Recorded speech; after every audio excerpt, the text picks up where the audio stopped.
Good morning, good afternoon, good evening. Welcome back for another video. In today's video, we're going to take a look at Decentraland and their mana token and ask the question, would I buy or should you buy, not financial advice, in the bear market?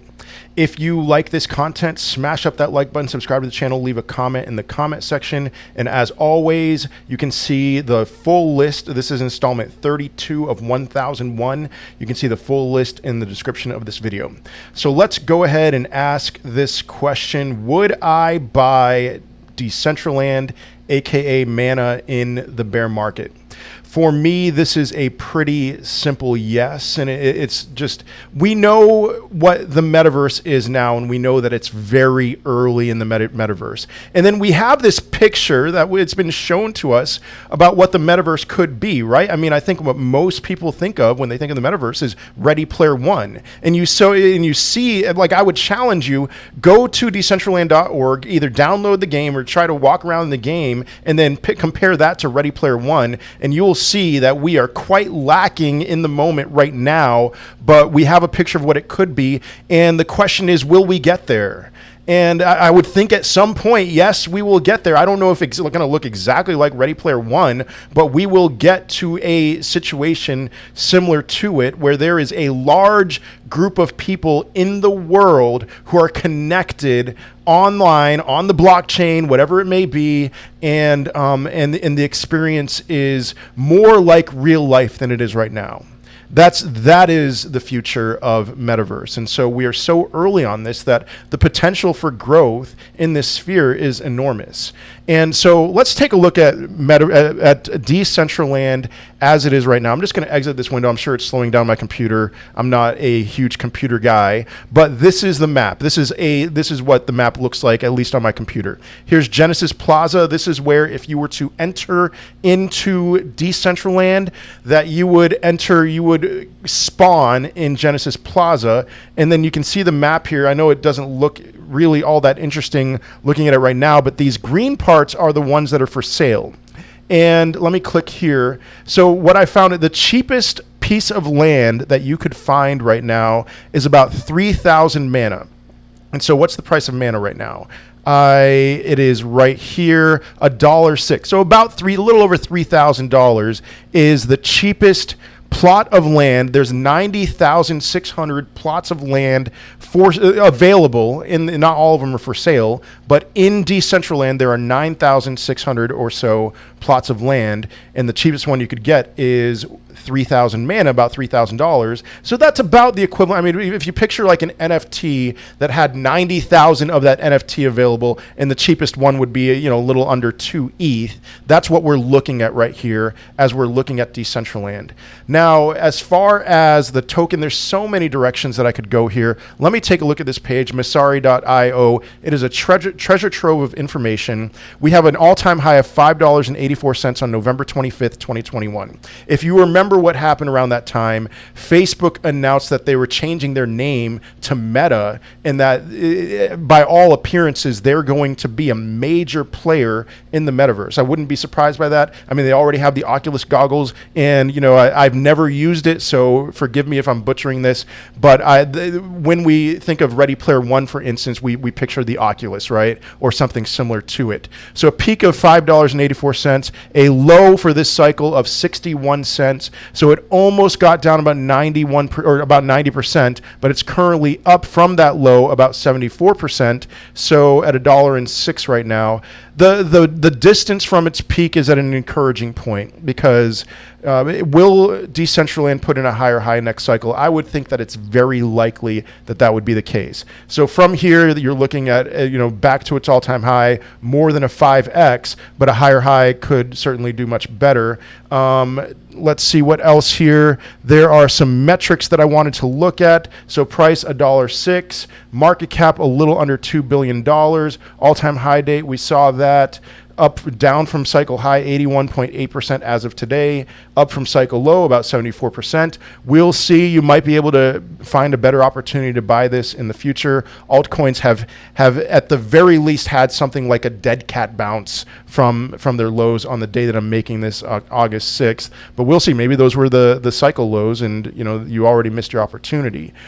Here's something that I did want to point out. So circulating supply 1.8 billion, outstanding supply 2.1 billion. Decentraland, they're still introducing supply to the system, to the ecosystem, and I do have a chart here showing what that inflation percentage is per year. So this was year one, which was 2017, 8%, 2018, 7.41%, 2019, 2020, 2021, 2022. So we're at 5.71%, but it will continue to decrease over the years. Comparing this to other cryptos, that kind of inflation rate is acceptable. Okay, it's not the best in the world, but it's acceptable. We're not looking at a 20% inflation rate like some other cryptocurrencies that I've reviewed. 5.71% this year and decreasing every year.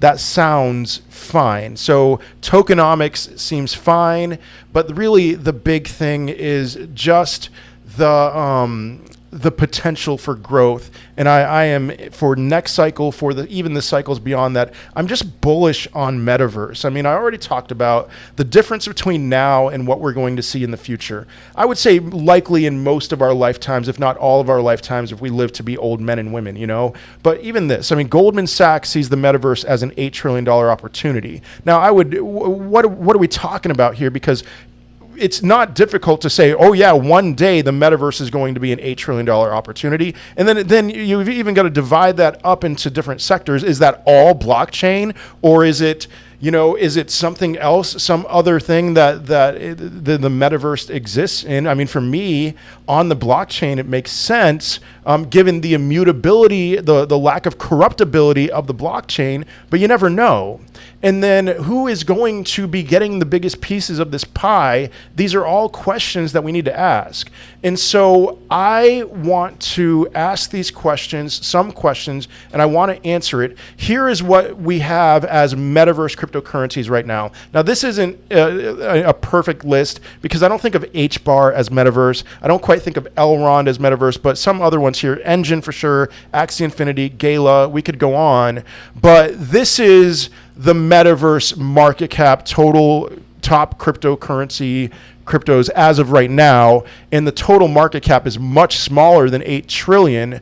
But does that mean that Decentraland is going to, as the biggest of these metaverse cryptos as of right now, does that mean that Decentraland is going to have as big of a piece of the pie as it does right now? My answer is very much no. And so who is going to have the biggest piece of that pie? It's going to be, who knows, maybe Microsoft, maybe Facebook, maybe a lot of the big gaming companies, that they're going to eat up a lot of that pie.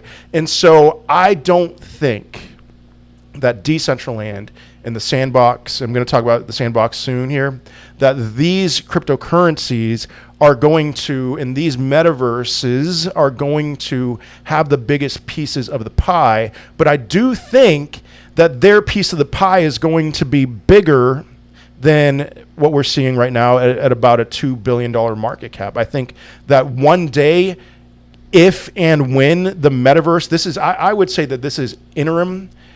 If and when the metaverse is, let me get that out of the way. If and when the metaverse is an $8 trillion opportunity, that Mana Decentraland is going to be more than $2 billion of that. I would say it's going to be much more than that. But here is my general theory on the metaverse, on Decentraland, and probably on the sandbox as well, is that we've seen what happened with the CryptoPunks, right? They were the second ever NFT group of NFTs created, the second ever NFT set created.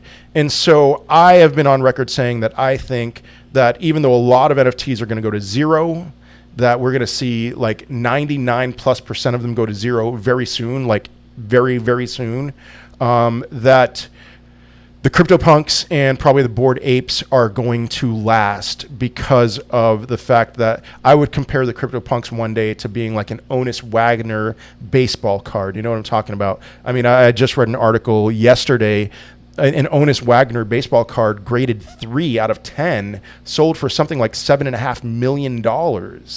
And so I see Mana filling that kind of a niche as it was one of the first, if not the first, of the metaverse cryptos. And so we're looking at this map here, and where's the map? It's right here. These parcels of land, there will be swings, but this is like history. This will one day be looked at as buying history, that you own a piece of Decentraland, or you own a piece of the sandbox. And so I am bullish in that regard as I'm thinking big picture long term. Will Decentraland be the king? In my opinion, probably not. But there's still so much potential for growth here that it's like, yes, I am going to buy Decentraland in the bear market because of the enormous growth opportunities for Decentraland. So anyway, I'd love to hear your thoughts, because I'm excited about having a carving out a portion of my portfolio for Decentraland, for metaverse in general. So not just for Decentraland, but for Gala Games, for Engine, and things like that, and for the sandbox. And so, but I'd love to hear your thoughts. Maybe I'm crazy. What do you think? Let me know in the comment section, and smash up that like button. And if you haven't subscribed to the channel, I am doing an entire series here on the top 1,000 cryptocurrencies. And so check out all these videos, because I'm putting a lot of work into it, and I think that it's going to be a good resource for you. But that's all I have for today. I hope you have a wonderful day, a wonderful rest of your week. I will see you in another video. Peace.